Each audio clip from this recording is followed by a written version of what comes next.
Welcome to the Screen Rot Podcast, the podcast where we discuss the weirdest and worst content that's been written on our screens and indeed our minds. I'm here with Jake Farrell. Good to be here. Good to be here. Good to be here. This will be going out. Just counting the weeks, actually. This might be around a Valentine's Day episode. This is an amazing episode. I think it might be. I think this might be a Valentine's Day episode. Exciting. This is definitely one to listen to with your This is stick this on while you're cooking for the missus, I think. Yeah, for sure. Usual Valentine's for you? Assuming it's men listening to the podcast, there probably a safe assumption. To be fair. Yeah. I think we could actually get data on that from Spotify. It's got to be in the high 90s, isn't it? You don't want to look. I when I started doing the football content stuff, it's like I used to have a fairly 50-50. I actually had more women before following me on Instagram, and then it genuinely went down to 15% women. Well, to be fair, and then I did that egg video around Christmas. Don't know if you saw that. Right. Their farmers market thing, and then it got me back up to like 30% women. I was like, oh, thank God for that. Thank God, man. Yeah, but happy Valentine's. If happy Valentine's it's around Day. Those times, we might just miss it. To be honest with you, we want to talk actually about New Year's Eve because we haven't really. We're recording this sort of early Jan. And this is our first time catching up. How was your New Year's? What did you get up to? I had a great New Year's. Kind of quite old-fashioned New Year's. We went to a hotel, me and the missus, for a couple of days. And actually, the best part, do you know what? The best part about it was we were doing a lot of driving, family to family, then to the hotel, blah, blah, blah. And we were listening to podcasts. Like we listened to this history podcast called The Rest is History with Dominic Sandbrook and Tom Holland, right? And they did a 7-episode series about JFK, about the assassination of JFK. Yeah. And I listened to 7 hours about the assassination of JFK, about 2 hours of which on New Year's Eve. That was the best bit. That was the best bit. There's this amazing bit. There's a detail. I don't know if you knew this. There's this detail about the assassination of JFK where, like, because people don't think there was anyone in the window of the book depository actually shooting. They think it was like the FBI on the grassy knoll or whatever. That's the conspiracy theory. And there's this amazing thing where they say in evidence of him actually being there, they read 7 witness statements from the day, 6 of which say, oh no, I saw a bloke in the window of the book depository. He's about 5'10" and he was white. Yeah. And there's one bloke that says, yeah, I saw someone on that day. He was in the 6th floor window of the book depository. He was about 5'10" and he was black. And I just think that's an amazing way to announce publicly to the whole of the world at the time that you're a racist. Just everyone else being like, no, fucking Mexican or something. He was definitely white. And then one bloke, yeah, he's black. Oh no, he's white. He's definitely white. Yeah. So that was my highlight of my New Year's Eve. You were working though. Yeah, kind of. I was at my bar. I don't know how much we've explained about this on the podcast. It's difficult to explain, like Bevo. Right, I'll try and do it as quick as I can. I am a partner in a franchise that owns 2 barbershops and a bar. I thought you were going to be like, I'm a partner, I'm an entertainer, I'm a dad. Yeah, but I mean, this is low on the list, to be honest with you. Basically, what happened was I made a bit of money at the Edinburgh Fringe a few years ago. My best mate is and was a barber at the time and was like, do you want to invest and open a barber shop? I opened one and it grew and spiraled and blah, blah, blah. And I'm really a silent investor, but I do get involved a bit. And we always, the bar is kind of in a warehouse. It's just like at the front of the warehouse that one of our barbershops is as well. In Tottenham, and threw a big party up there, which we always do. Kids there for some of it? Are you doing daddy duty and bar duty? No, there weren't kids at this one. I had my engagement do there. I'll tell this story actually. It's quite funny. I had my engagement do there. Did you I don't think you. I did. Yeah. You were at the engagement do. Yeah. For an hour at the start. Yeah. Yeah. We that was it. I can't stress enough. It's quite a grim. It's kind of those trendy warehouses that you get in kind of Hackney and Tottenham and Haringey, places like that. But it is still just fucking horrible. There's a big car park at the front, and at that one the kids were running around and just broken glass and there's rats and it's not really a place for kids. It's great for a party. So when we had our engagement party there, it was quite funny. As it was the engagement do, we thought it'd be a nice thing if we asked our groomsmen and Alana's bridesmaids to do that for us at the party. Right. So my partner Alana, she goes on Etsy. She orders these lovely kind of like dried bouquets of flowers and stuff, and at the party, and she's got like a colour scheme. So there's like one girl's ginger, she's got an orange one, and you know what I mean. The Irish girl gets a green one. It's all really nice. I think it'd be nice to ask my mates on the day as well. So the thing is, at this bar there's also a kind of back room, like an office, right? And I love it, man. In my head, it's very Sopranos. It's the bada bing, Yeah, and okay. only the inner circle are allowed in the office. But the truth is, whenever there is a big party, we're in the office doing bad stuff. Usually, right? That's a lot of the parties. I mean, just to clarify, narcotically bad stuff. Like, because in the Sopranos, they are in fact they're murdering people. We don't kill any strippers. No. But So mainly narcotically bad stuff. Narcotically bad stuff. Anyway, I'm like, right, I'm going to ask everyone to be my groomsman, get my four closest friends. I'm like, I get a shot of tequila from the bar and I put it in the back room and I go around the party and I go, Ollie, office. Luke, office. Kane, office. Mm-hmm. And they all go, oh, God, here we go. Matt. He's killed a stripper again. Well, I get in there and I go, right, boys, shot of tequila if you will. And they go, mm-hmm. I go, look, I've obviously known you all a long time. They go, mm-hmm. Oh, you mean an awful lot to me. Mm-hmm. And I just want to say, mm-hmm. Like, would you be my groomsman? What? Would you be my grooms? For the wedding?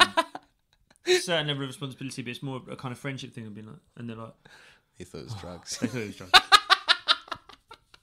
and there was a good 30 seconds of them all looking fed up. Me going, what? Sorry, and then them going, oh no, we really thought you'd invite us in here to give us to do drugs. Oh no, just asking you to be a part of the biggest day of my Yeah, life. yeah. And then they did, and then I remember Ollie being like, so what's a groomsman then? What does that mean?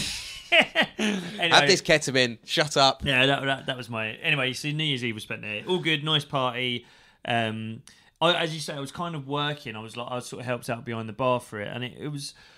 It gives you an interesting perspective being behind the bar because it's just fucking exhausting, and people get off their nut and they just chat bollocks, and you go, "Well, this is rubbish for the staff." I remember there was one guy who was like so You're nice. just realising that now. Yeah, you had to 32 years old. You had to going. Oh God, I've made a few terrible mistakes. Yeah. It's just this guy, and he's so nice at the start, and they ordered in a pizza for him and his mates, and also some pizza. By the end of the night, he's coming to me, rubbing my arms and going, "Do you have to have cool tattoos to work here?" And I was like, "Fuck off, man." Come to the office, and no, you're not going to be my groomsman. It's the other one. I will say as well, we'll just add to that. So this is something I got for Christmas. Okay. Yes. So if you're listening rather than watching, Jacob has just taken out of his pocket what I can only describe, and I think it is actually a crack pipe. Is that not a crack pipe? Well, it's a pipe. It's a pipe. It's a glass pipe. Don't say it like it's a pipe. Like I'm some kind of horrible prude or something. That is a crack pipe. People do crack from pipes like that. I got it for my mate as a stocking filler. My mate spent Christmas with us, and I got it for your mate or from your mate. For him. As a kind of wind up. He didn't want it. Weirdly. Yeah. Well, I did the stockings. Where do you get crack pipes? Off license. That's genuinely the off license. The off license, yeah. That's how you know what kind of part of London you're in. Can you buy crack pipes? Children in. Can you buy crack pipes at the off license? I genuinely bought a Peppa Pig magazine for my daughter and a crack pipe from the same shop. You're fucking Robert Webb in Peep Show. What are you doing?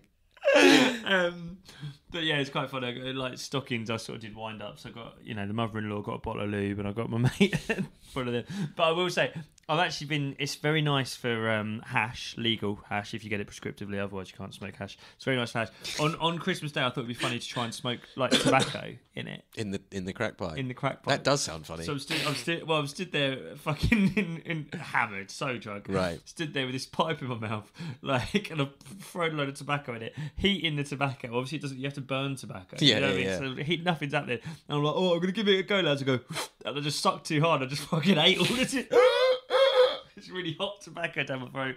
Right, let's get into the episode. The NHS having, oh my God, he's a 32-year-old man. He's been rushed in. He's got asphyxiation. What's wrong with him? What's wrong? I'll do anything to save him. I've studied my whole life for moments like this to save deserving fathers. I will do anything to save this man. How did this happen?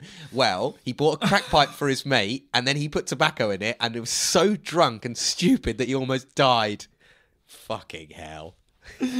My girlfriend happened to leave the baby who might choke on his apple to try and just give me him the the crack pipe. remover. Like this week, like Bevo indeed. Well, big up Bevo. This week, it's another TikTok creator. Yeah, it's starting the new year off weird. We are starting it weird.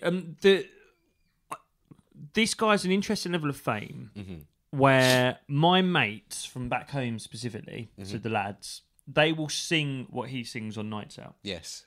Have you had that phenomenon? Yeah, it's like he's and we'll kind of get into this, I suppose. The fact that it's vaguely football adjacent gives it a whole new kind of mainstream angle. It gives it a new mainstream angle. It makes him relatable, and it also, I think he's a similar example to kind of Big John and people like that. Of like he's clearly still got real lockdown brain. Yeah. Do you know what I mean? There's a real subtle desperation to what he's doing, which is clear lockdown brain. I think people might know this guy. Like this is one of those ones, like you say, where you won't know the name. We have to describe him. Yeah. But you'll know. Oh, that guy. So I think we're on out. So I should say. So this week we're doing Pete BOC, the Darwin Nunez guy, the Darwin Nunez guy, ladies and gentlemen. Let's get into it.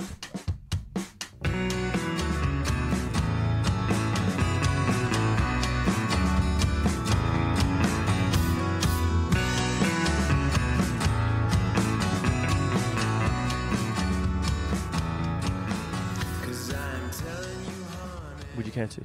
I'd love to.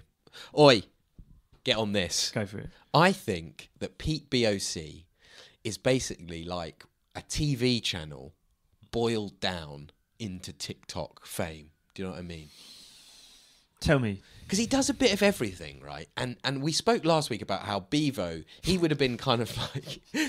That sentence never gets any better, does it? We spoke last week about how Bevo is like the kind of X Factor contestant for the TikTok generation. Yes, I think Pete BOC, whilst he does share some of that similarity and he's kind of desperate for fame at all costs, the content that he produces is so mad and so like hallucinogenically weird that it's like, you know, when you're like scrolling through the channels and you get up past ITV4 and there's like a channel called like Alibi 121 or something like that.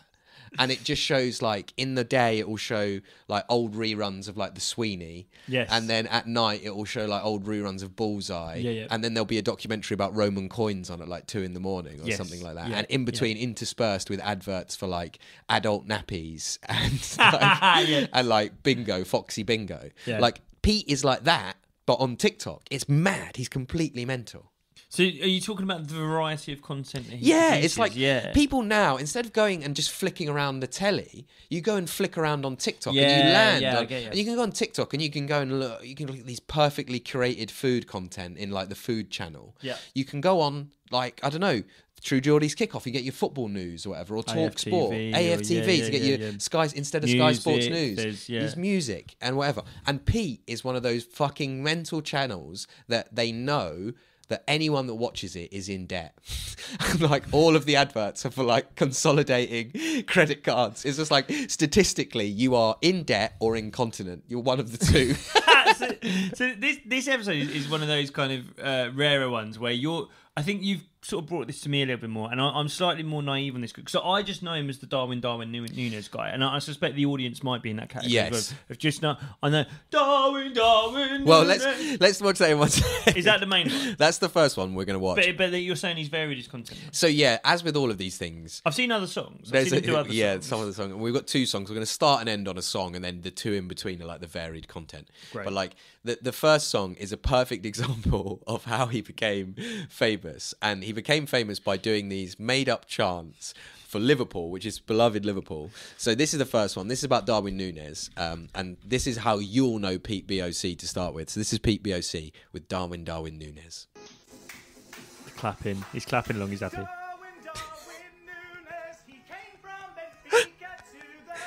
The Big Reds. None of it rhymes. It's in his kitchen while he's doing this, by the way. It's so loud. It's just so. Imagine living below him. Clapping along. It's the same lyrics.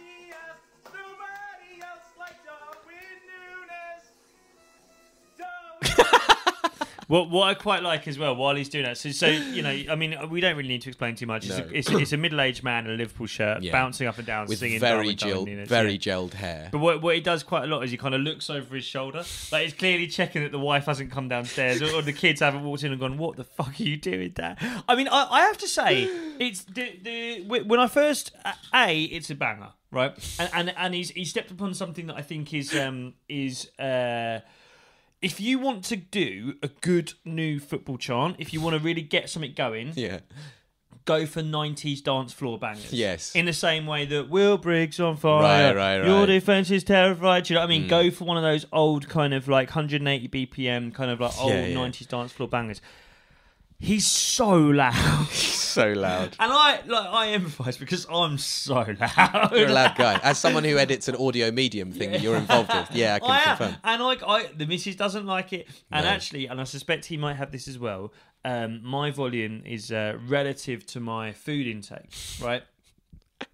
And so what? So it's like you're like a human battery. It's like you need like the calories in. Yeah. Like but a little engine. I sort of fast most. I don't really eat breakfast. Like I usually go from like 6 p.m. to like 1 p.m. the next day without eating. Oh, we've all gone a bit Rogan all of a sudden. What do you do? Do you take ox blood as well? Or? I don't fucking run around with a bow and arrow in Holloway Road. But he buying crack pipes and Peppa Pig magazines. But I whenever I eat my lunch, my missus is like, "Oh, here we fucking going," and I'll start doing something. I'll start jumping up and down and singing. He's got a real vibe of like he's doing this as if this is like, hey, we could all sing this in the Cop End next week. I guarantee you, he's never been to a Liverpool game. Yeah. Ever. I think he is vaguely Scouse from the other videos, but he's North Wales, isn't he? I think he's like somewhere, around there. But like you say. He has absolutely no facility with rhythm or tone whatsoever. Like it's kind of you only really know the song that he's singing because of the backing track. Like if you were just listening to it, you wouldn't be able to tell that it was that song. No. Because he's like Alex Turner from the Arctic Monkeys. He's always doing like Brian. Someone's gonna try. Yeah, when he does it live, Yeah. I hate that. By the way, I like that. I really like that AM album. You know, it's kind of R&B from 12 years ago. But like, I'm not massive on them. But loads of my mates are, and they did gigs at the Emirates over the summer. And it's like I saw these clips, and it's like Alex Turner. It's almost like he's trying to fuck up the audience. Yes, it's like he knows everyone wants to sing along to that, or to I bet that you look good. Yeah, but he was literally go, I bet that. You look good on the dance floor. And then you're just like, I can't fucking get the rhythm, Alex. And it's like, but that's kind of what this guy's doing. He's got his syllables doing the all same over thing, the place. He's Darwin. And he tries to go high, but kind of gives up. He'd rather go, he came from. He kind of goes, he came from the. It's frightening with him and Luis Diaz. Diaz doesn't rhyme either. But also, I think you've put your finger on something there. He just so powerfully has never been to a game of football in his life. Yeah. He calls Liverpool the Big Reds. It's a bit pro Evo. It's really pro Evo, isn't it? Anfield Red, and it's that thing of like, it's a bit like when an American tries to do like soccer chants, but it's also that kind of thing of, we've said this about some of these content creators before, of like if aliens tried to study man and go, what do they do? Or if the Chinese government had to pay. Well, but we went to uni with an American. He was there for 2 terms in our first year. Right. And everyone fucking hated him. Because he used to be like, his big thing was like, I'm an American, but I'm into football. And like, he would come to the pub and watch football. And it's like all of these like, kind of just like stunted 20-year-olds. And he's there and he's like, you put Drogba in the scoring zone. He's gonna take an effort. And everyone's just there like gripping their cider and black going, fucking shut up. Drogba in the scoring. He used to say that. But Drogba in the scoring zone, it's a goal. And we still talk about it now. His name was, and you'll never believe this, his name was TJ. Or he called himself TJ. His name was probably Thomas. We still talk about him now. My mate Jay is a Chelsea fan, and he used to go and watch. He used to be like, I'm a Chelsea fan as well. And every game for a whole season, he was there with Jay. Jay's trying to watch the game, just have a cup of tea. Oh my God, Drogba was in the scoring zone. What? Solomon Kalou from downtown. But I wonder how Chelsea fans feel about. Liverpool fans feel. I wonder how Liverpool fans feel about. I was going to ask about this actually, because this is really one of those things. It's like where you don't get to choose that this bloke is affiliated with you. It's like I had a few mates, so I knew a few people whose brothers were arseholes, and it would be like they would be like running around with their dick out on the tennis courts at school or whatever, and everyone would be like, your brother's with him, you fucking cunt. And they'd be like, no, I don't get to choose. It's not my fault. It's not my fault. It's like Pete BOC is like that for Liverpool fans. Well, I think I don't know. I don't have a massive I don't know many Liverpool fans or anything, but I think they're fairly warm to him. Like, are they? A few of my mates in my group chat. A few of my mates in my group chat are Liverpool fans. And now, whenever Nunez plays for Liverpool, they call him DDN, Darwin Nunez.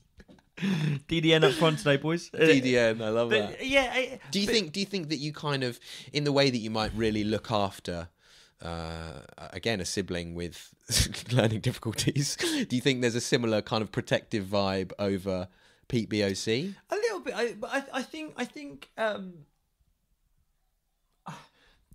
he's obviously trying to and has got into the sort of lucrative world of football content creation, right? A market you're trying to crack. You and the focus group that manages your career are trying to crack. Well, the thing is, I do bits of it now. I do little bits of. I do Arsenal podcasts, and I do funny little videos. Well, talking about football. Yeah, and I do the Kickoff, which is a kind of football YouTube show. But I mean, so my thing, the way I got into it was I did one gig at the Emirates for Arsenal where I did stand up about Arsenal. As I was leaving the gig, I spotted that they were filming it. At the time, I was like, I need to start fucking doing something online with my comedy. I was like, I'll get the clips. The chants weren't working. Yeah. Declan Rice. Mentality monster. But anyway, so I got these clips of me doing stand up at the Emirates, put them online. I sort of did well enough, and I was like, I should just do more stand up about Arsenal. That in my mind, I know most people go, just rants about Arsenal, but that's how I see it. It's stand up. I've written about Arsenal. Why it's doing well as well is because there's actually jokes in it, and people. Yeah. I think people probably in the way that they do with stand up as well. It's like, he's just making it up off the top of his head. Exactly. It's actually written some jokes. But I guess in a kind of similar way, I then have been kind of invited into the kind of football content sphere. But I do the True Geordie Kickoff thing, which is me and 4 other idiots, football kind of content creator guys. Do invite him back, by the way. I do it like a couple of times a month. But we sit around and we watch a game and kind of commentate it and talk about football. And similarly, I've done TNT Sports for Arsenal games, But the point I'm trying to make is, the hard thing that the people who make those shows have is they go, right, we'll get that guy because he's gone viral for talking about Arsenal. But they can't say to me, right, just look down the camera and do what you do on the videos. Yeah. Do you know what I mean? They can't say, well, do one of your things. It's welcome to the True Geordie show. We're going to be covering Newcastle versus Liverpool today. First of all, Jacob's going to do his bit. Right, guys, at the end, West Ham fans, what do you want? So I just have to have a discussion about football. I can kind of do that. Yeah. So I've just been doing it for years. Yeah. And what's difficult about this guy is, like, what do you do with him? Yeah. Do you know what I mean? It's like. I sometimes think about these content creators, like, how do you monetize this? That's so funny because, but a bit of behind the curtain here, like Jacob and I often obviously talk about the world of comedy, and we previously have said in the past about like incredibly talented comics that do quite esoteric stuff that's quite out there in an hour-long format. We'll often be like, they are amazing. I'd love to do what they do, but what do you do with them? Yeah. As in, like, how do you get them on TV? How do you market it to a wider audience? And now we're being like Pete BOC, who does Darwin Nunez. We're like, this guy's gold dust. How do you grow this?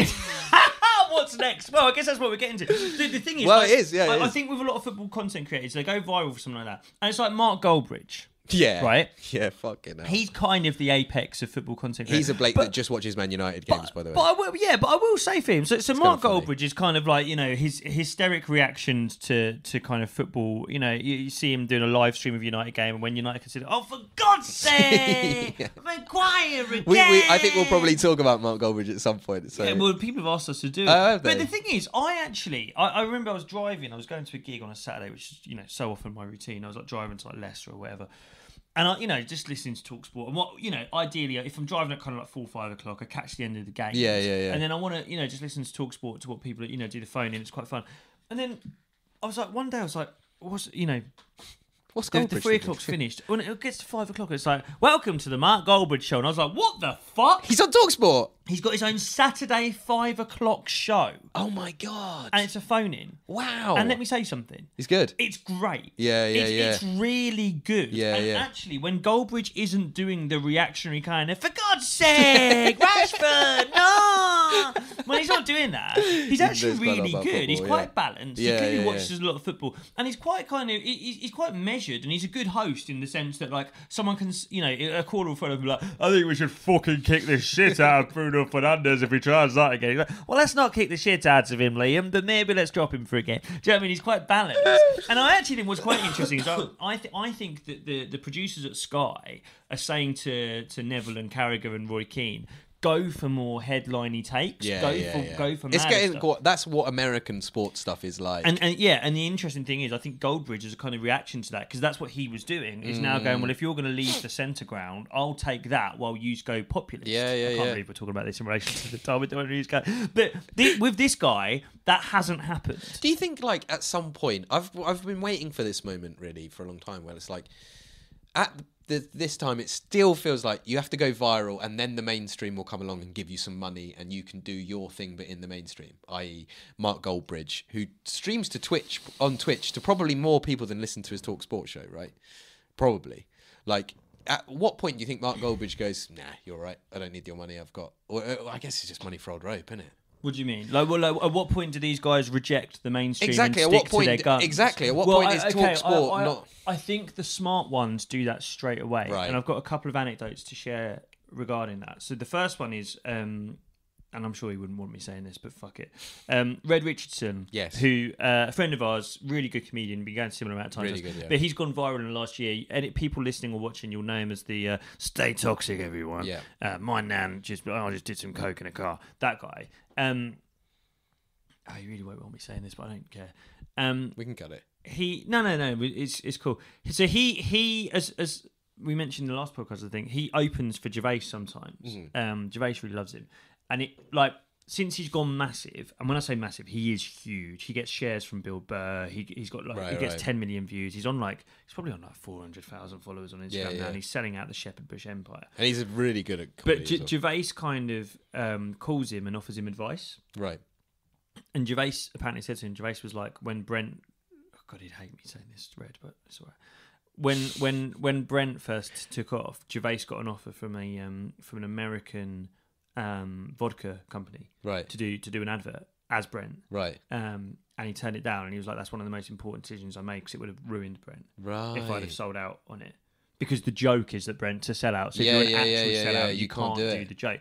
And similarly, like Red hasn't really had many kind of. I mean, how would you monetize what Red does? Yeah. But he has had a vape brand offer him huge amounts of money to be the vape to do a Stay Toxic where he does the vape, and he turned it down. But there's this thing, he's like, for him it's such a great story because it's attracted people to his stand-up, which was already amazing. Yeah, and like he's fully formed and ready to go. Yeah, but I guess the thing is that like you can't water down the content by having a collaborator. So like for with my stuff, which is obviously nowhere near Red's level, but like my stuff goes a bit viral. The football stuff that I do, I will go and do True Geordie. I will go and do other stuff. But if like True Geordie said to me, would you do an Arsenal Newcastle video where I appear at the end and like give you a thumbs up or go, guess what, Arsenal? I would say no. Yeah. Because I think you can't dilute the original source of the content if that makes sense. So I think to answer your question, I think these guys can kind of step away from their own stuff into the mainstream to do different things, but as soon as they water down their own thing by letting someone come into that, they ruin it. But I think the analogy for Red Richardson's thing, which is like a character effectively, the analogy would be the BBC come along and say, do you want to do a sitcom with this Stay Toxic character? And him saying, no, I'll make it myself and I'll put it on Instagram. Yes, exactly. So in the same way, so another example, Finn Taylor, who does Finn versus the Internet. Another incredible show. Yeah. Well, but interestingly, that a version of that was in development with channels years ago. Right. But they wanted to change it, and he wasn't willing to compromise. Right. And now he's made his own thing, and now it's better. I think he's. That is a really good example. Then actually, he's actually fucked it off and done it himself. I'm not sure he ever actually turned down an offer, but he never got to a point where TV companies were willing to make what he wanted to do. Yeah. And I think now, I'm sure if you were to ask Finn now, hey, if Channel 4 came along and said, can we do Finn versus the Internet and broadcast it on Channel 4? I think he'd say no. Right.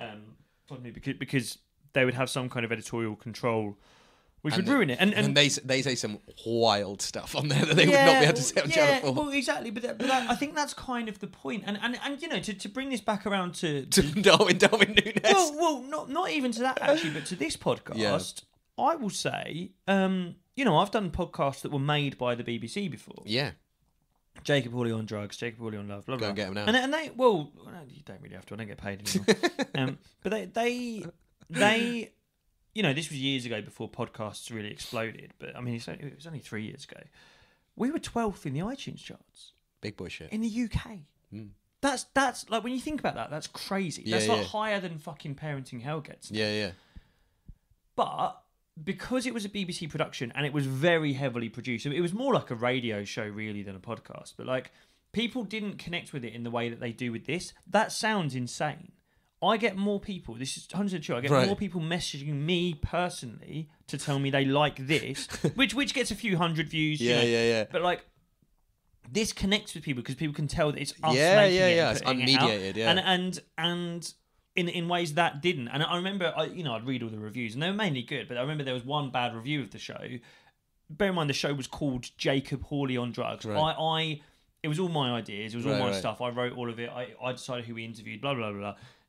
For anyone who wouldn't have listened to it, it's a show where it was like a documentary show where I spoke about drugs and interviewed people about drugs, blah, blah, blah, blah. There was a 2-star review that was like, love the show, I just wish they'd choose a different host. They thought it was like the One Show. They thought the BBC had gone, right, we'll make a show about drugs. Who could host it? Whereas no, and I was like, no, it's me.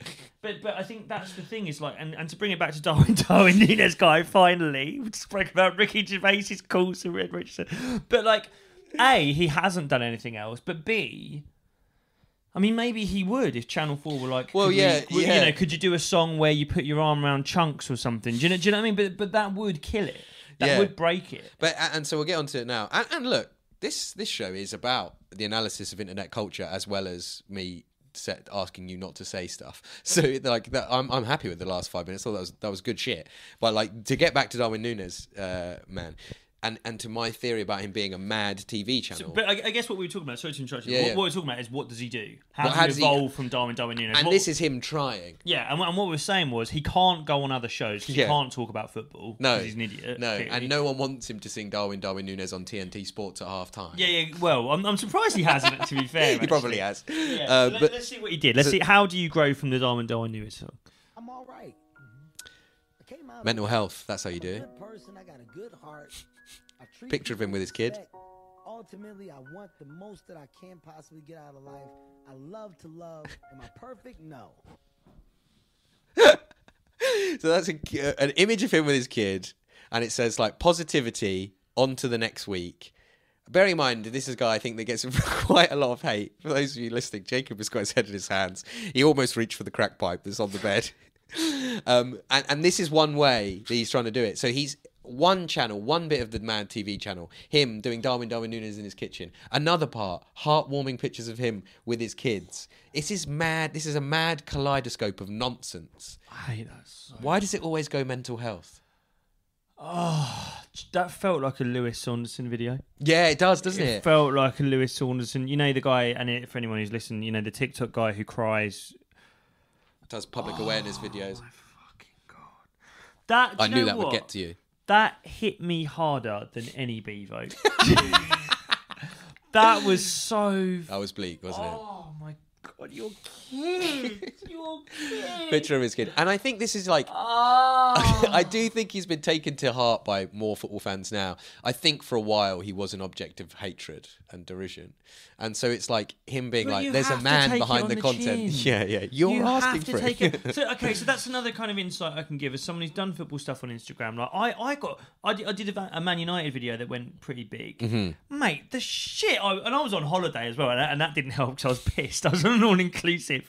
I literally put this... Responding to all the comments. Yeah, no, mate, not just responding. I was sending voice notes. I was literally... Jesus Christ. I was sat there, you know, both my kids would fall asleep and have a nap. I'd be sat there by the pool. My missus, you know, bless her heart, first holiday she's had in years, and I'm sat there going, I'll fucking find you, I'll come to the Trafford Centre, I'll fucking kill you, little fuck.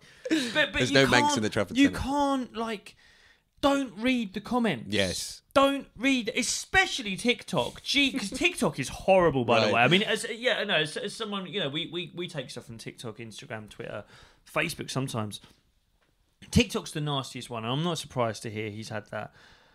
Oh man, I hate that. And it's always. Do you know what I find? Whenever these guys make these videos, and there's something about it's a crisis that men go through in their mid-30s.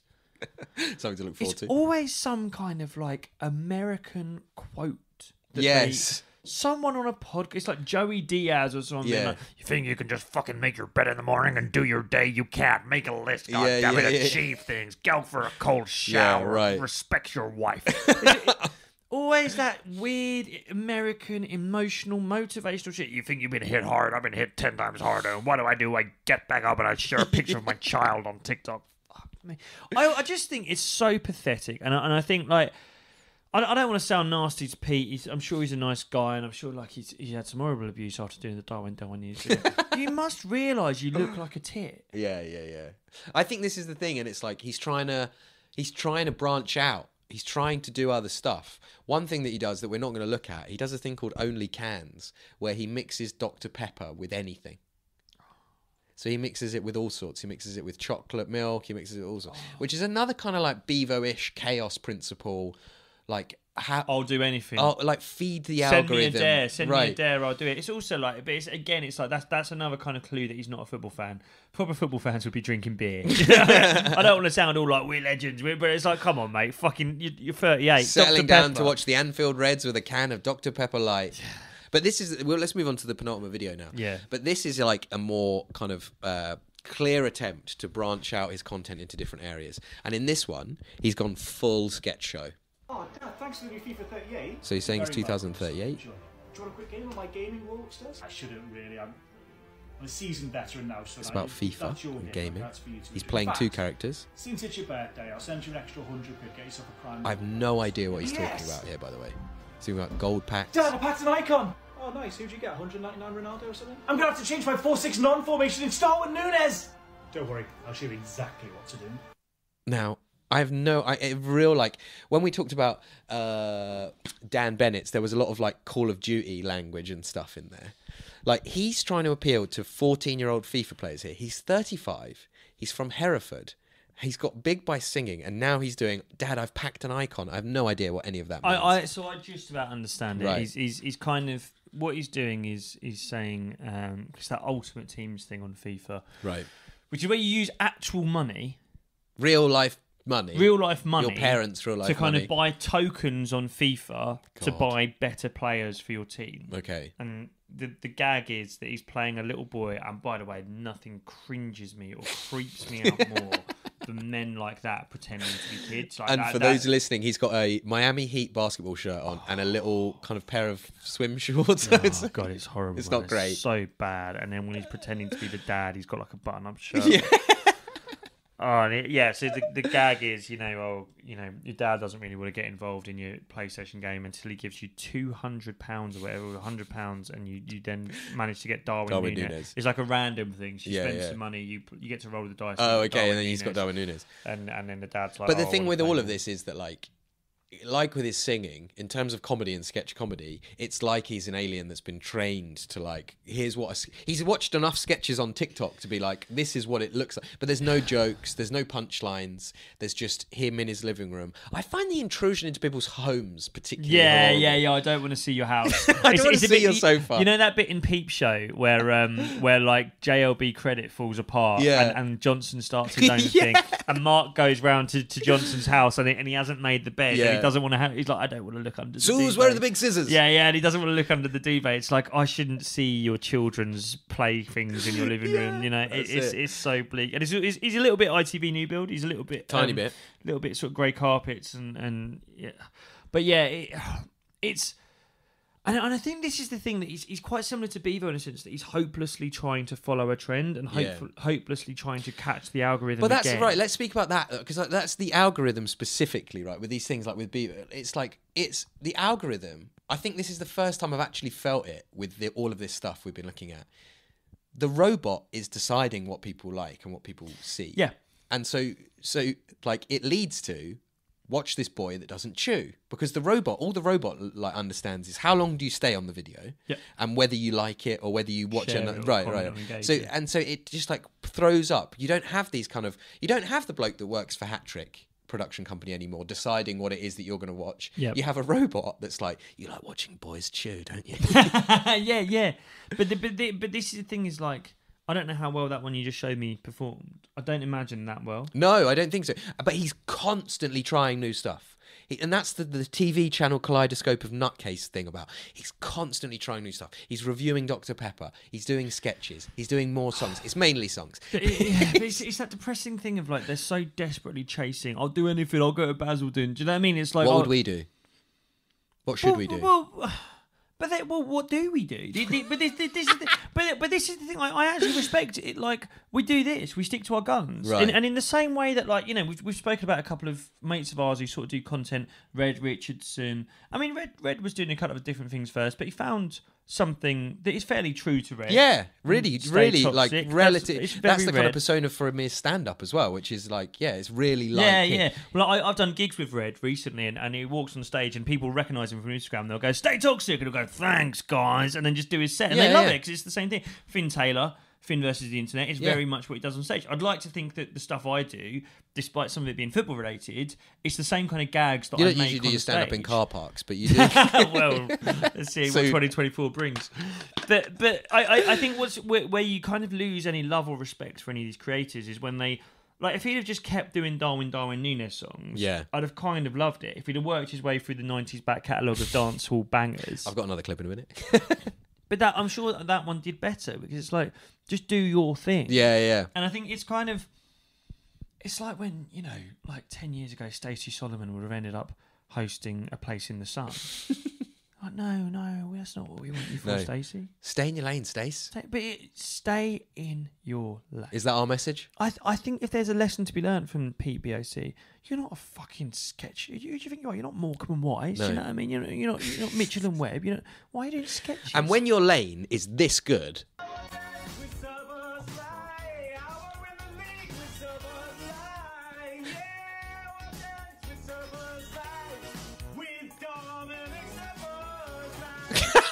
Can we have that one more time, please? Can we have that one more time?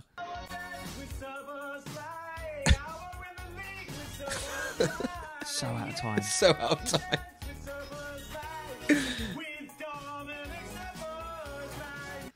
That's great. I feel like what's his name on the X Factor panel? The Irish guy, Louis. Oh, Louis Walsh. I like you. You're gonna be a star. You've got star quality. He was feeling people up while he was saying all that stuff. I was like, you're great. It's Simon, I can see this. That's it. That's it, Pete. Stick to that, man. We're taking you to judges' houses, Pete. I wanna be with Dominic Soboslai.